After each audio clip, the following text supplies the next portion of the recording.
Okay, jaz ti vam pa še simbolično predala zdaj tega materijala za teh 6 objektov. Lepo jih uporabljamo.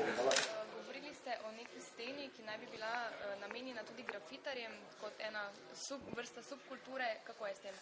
No, ideja mestne občine je, torej, da bi namenili eno steno prav temu, da bi se grafitarji, torej kot subkultura, kot ste pravilno rekli, lahko torej svobodno izražali, brez preganjanja, torej da bi bila namenjena praktično grafitom, ampak še enkrat pravim, govorimo tu o pravih grafitih, ki znajo biti luštni, ki znajo biti lepi, poučni, kakorkoli zanimivi, zabavni.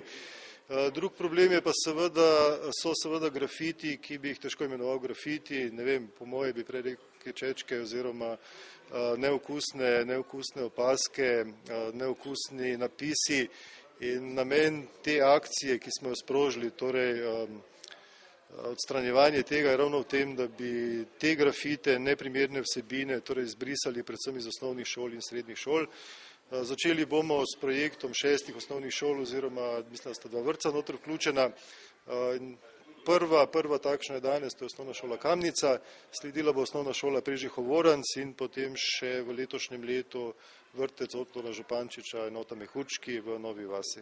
Torej, kakšen je v bistvu bil, zdaj ga več ni problem grafitov na vaši šoli?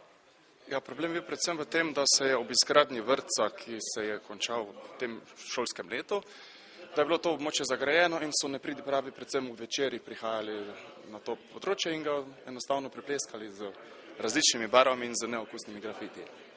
Zato smo, če kar nadaljujem, z veseljem se odzvali na projekt Mestne občine Maribor in seveda se takoj, ko se je ta zadeva pojavila, prijavili in z veseljem danes ugotavljamo, da je stvar že tako daleč, da bo naše starše, vse obiskovalce osnovne šole v Kamnici, v prihodnje pričakal lepši pogled na šolo in takšen tudi naj bi bil.